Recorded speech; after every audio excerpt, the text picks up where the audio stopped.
I make you the solemn promise. I will never ask you to smash the like button. It's just rude.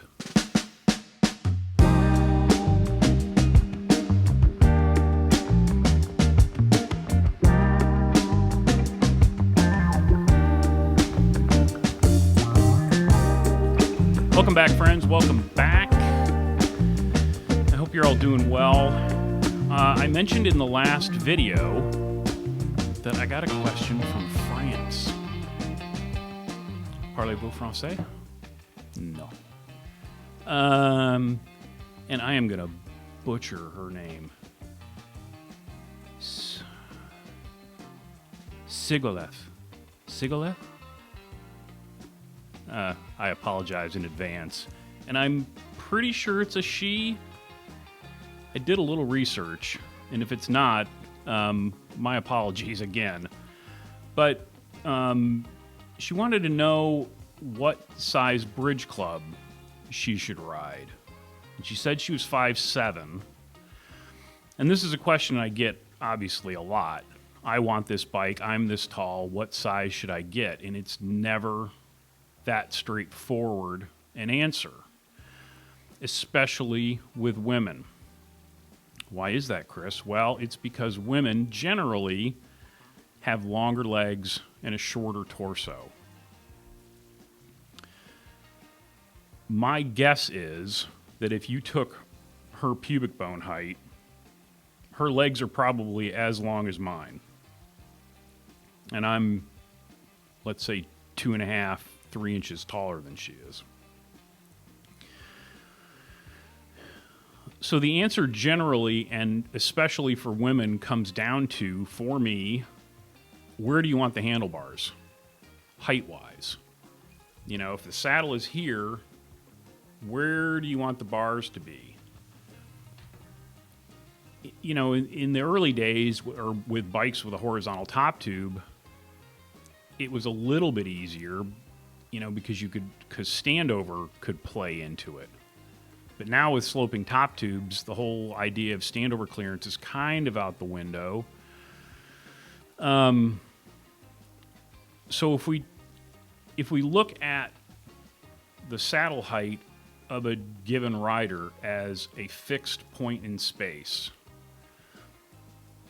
then because of threadless steerer tubes,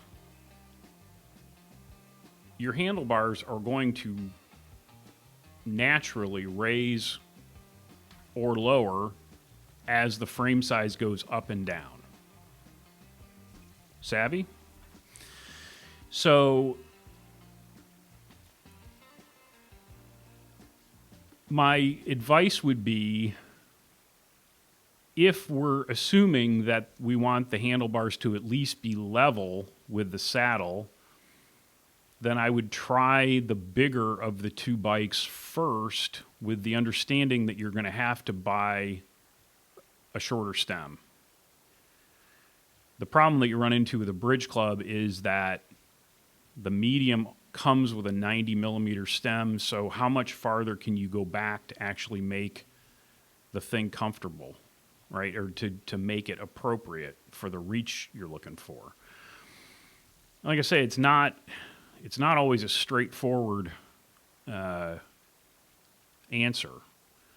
Now, if you were to go down to the small, well, the reach is going to be okay, but we may be dealing with 25 spacers underneath the stem to get the height of the handlebars where you want it. If you were here, it would be a lot easier, but you're not here. So I guess without knowing anything other than the height, I would say try a medium and hopefully get somewhere where you can, find a shop that is going to be willing to experiment with stem length to get the reach you want and the height you want. And I hope that makes sense. If it doesn't, just put it down in the comments and I'll try to clarify it. But that's there's a lot going on there, especially when you're talking about a discrepancy between leg length and torso length. Happens with men too, but more oftentimes than not, it's women that have that challenge. So that brings me to a conversation that I had with one of my patrons, Tom. It just goes back to this thing where I think everybody knows this stuff. And a lot of times people do, but a lot of times people don't. So I'm going to go through like 2 or 3 different sizing scenarios or bike adjustment scenarios that you can do on your own, and then hopefully give you some ideas about what not to do. So the first thing is, how do I tell if my saddle is at the right height if I don't have my PBH number and I don't have anybody to help me get that? PBH being obviously pubic bone height. So the easiest way to do that is to sit on the bike and wear the shoes that you would normally ride in. Hopefully the heel is not lifted, like running shoes have a really lifted heel. So hopefully the sole is relatively flat. Put your heel on the pedal and then rotate that leg down to bottom dead center, 6 o'clock. With your heel on the pedal and your foot at bottom dead center, your leg should be straight without having to rock your hip to get the leg straight. Then when you put the ball of your foot on the pedal, you're going to have that slight bend in your knee that we're looking for. That is nearly as accurate as any measurement. I've told the story before. I had a guy come into the store. He wanted to know if his saddle was at the right height. I took the pubic bone height measurement, and then I did I think I was doing -10 at that point, and then I also used that number with the old Lamond formula.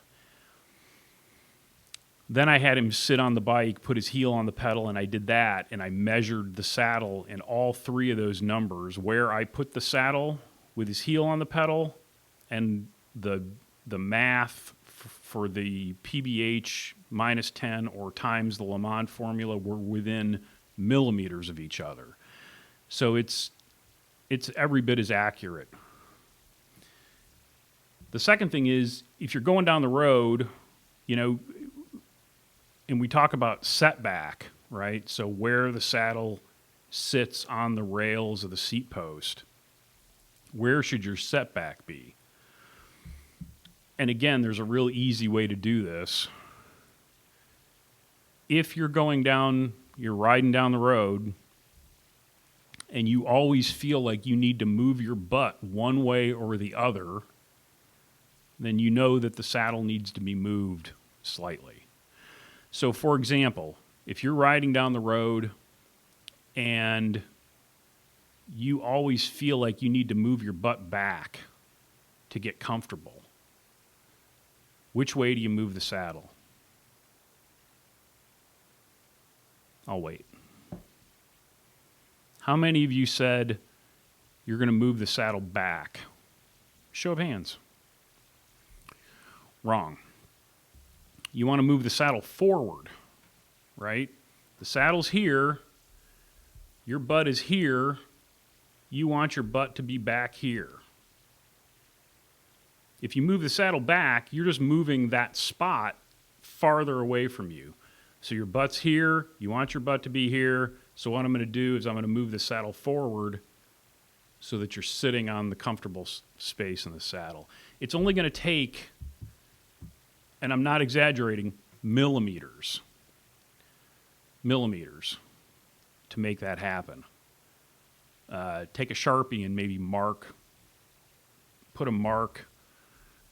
Like if the clamp is here, I'm going to do this so that you can see it. If the clamp is, now crying, just put a Sharpie mark where the clamp sits and then move the saddle forward, and you'll be able to see, that's just a couple of millimeters. And then go ride it again. and I think you'll be pleasantly surprised.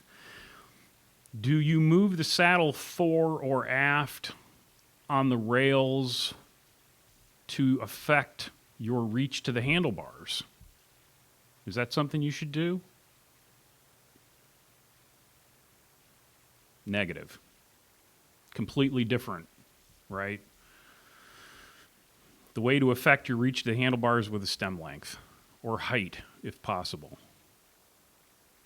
So I've been to 3 fit schools in my life, and that's just enough fit schools to know that for the riding that I do and the riding that I assume we do, it's a little bit overkill, right?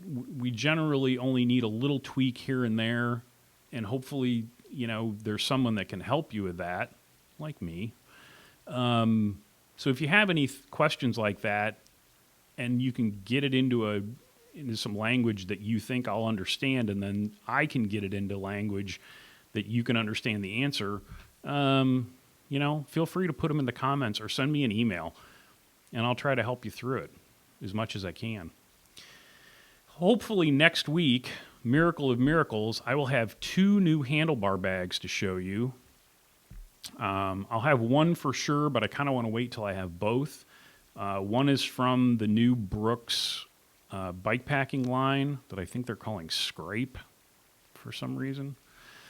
And the other one is the Kestrel from Swift Industries, a brand new bag from Swift Industries, which is going to be very exciting. And I look forward to seeing them, and I think you will too. Thanks as always for the great comments and likes and subscriptions. It really makes a big difference. I appreciate it ever so much. Until next time, be nice, work hard, ride bikes, play music when you can. I'll talk to you soon.